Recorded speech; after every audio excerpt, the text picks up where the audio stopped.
Hey YouTube, it's Drew again. I'm ready to carry on with Chapter 4.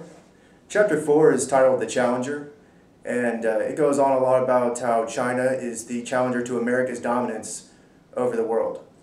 The carrier points out that China has been quietly growing and hiding its light underneath a bushel, but now it's grown too large to hide its light.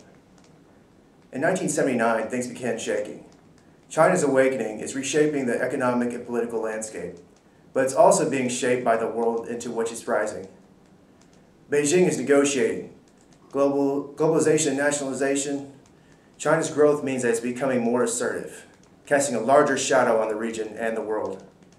The stability of peace of the post-American world will depend on, in large measure, the balance that China strikes between these two forces of integration and disintegration. Jeffrey Sachs makes a telling statement about China's economy. China is the most successful development story in world history. The size of the economy has doubled every 8 years for 3 decades. Zakaria digresses a bit when he explains that China will not replace the United States as the world's superpower. It's unlikely to surpass it on any dimension, military, political, or economic, for decades, let alone have dominance in all areas. But on issue after issue, it becomes the second most important country in the world, adding a wholly new element to the international system.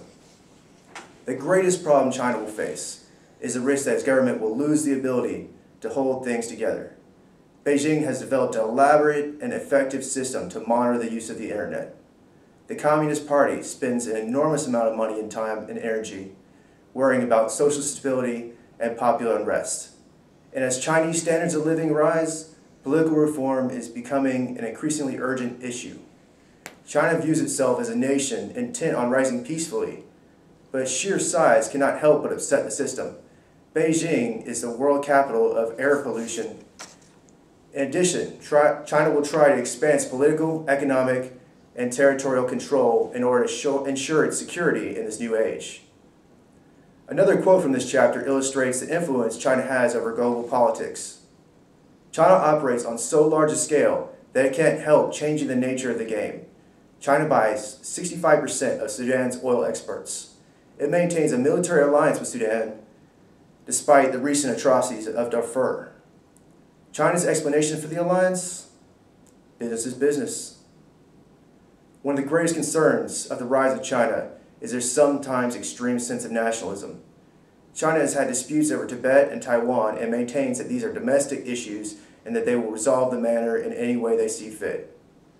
There is likely to be tension, but how the two countries handle it will determine their future relations and the peace of the world. China needs the American market to sell its goods. The United States needs China to finance its debt. Globalization's equivalent of nuclear age is mutual assured destruction. China is expanding its military, but spends a fraction of what America does. The Chinese understand how lopsided the military balance is. China is sure to be a major factor in the course of global change of the next century. The ability of Western nations to adapt to a changing demographic will ensure their place in the new era. Thank you. Stay tuned for Chapter 5.